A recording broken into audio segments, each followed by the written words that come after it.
How do you even start one of these?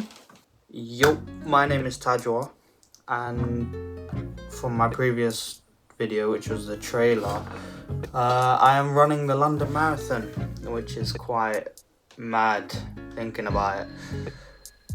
But yeah, I turned 18 a couple weeks ago now, so I am legible, but I will be one of the youngest running, which is quite mad thinking about it. And it's weird recording it because I don't like my own voice, I don't like recording, but it's just something that I want to do as well though, because although I hate listening to my own voice, I do like recording what I do and have plans to do more. So yeah, basically, why am I running the London Marathon and why have I chosen the British Heart Foundation? It's been a dream of mine to run the London Marathon, and I know, weird, an 18-year-old and even younger had this dream for a while, since I was like 15, 16.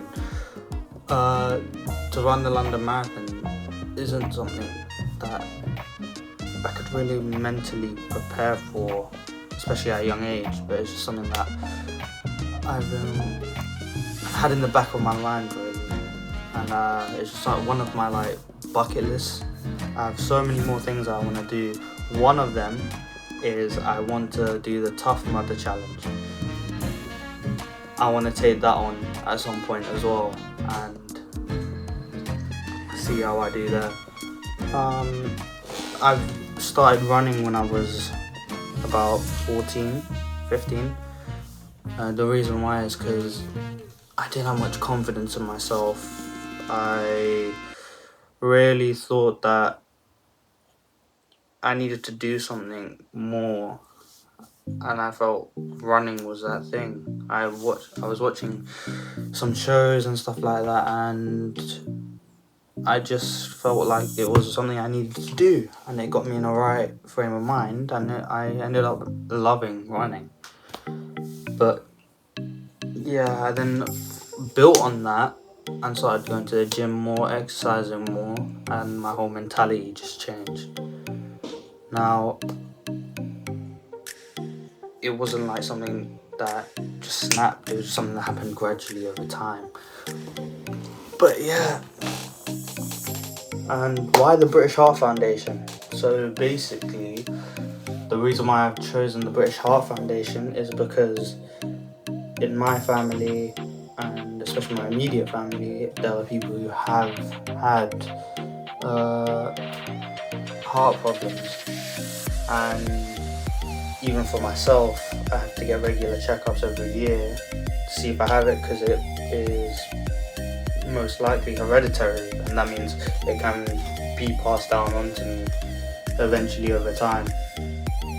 So it is something that has affected me, and it kind of plays on my mind every now and then, where it's at any given moment it could be that I have to stop something that I love, so running and boxing and things like that. I'd have to either stop doing that entirely or pull it back because of how it would affect me.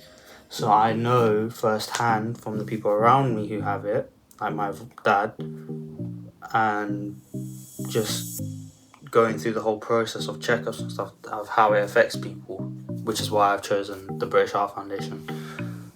But yeah, this is just the starting point that I wanted to do, just record. So yeah.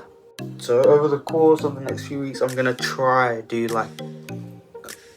my progress, because I really started recording some stuff from around April time, and I guess the first initial challenges I had were just the start of it, and then once you get into the rhythm of things, you start finding your groove.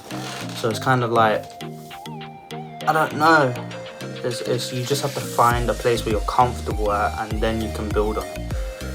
I guess that's what I have really done, and what I am continuing to do, because at the point of filming this, I'm about a month away from the London Marathon, which is pretty insane. But yeah, so that is me. for this little talk. And I'll see you lot the next time when I go through the process of what I had to start with, because my journey actually started during the month of Ramadan when I was fasting, and in a time period where I was really like a bit busy and I had to cope with that all. But yeah, that's it for this one. So I'll see you lot for the next episode, the next part of this. So yeah, see you for that. Peace.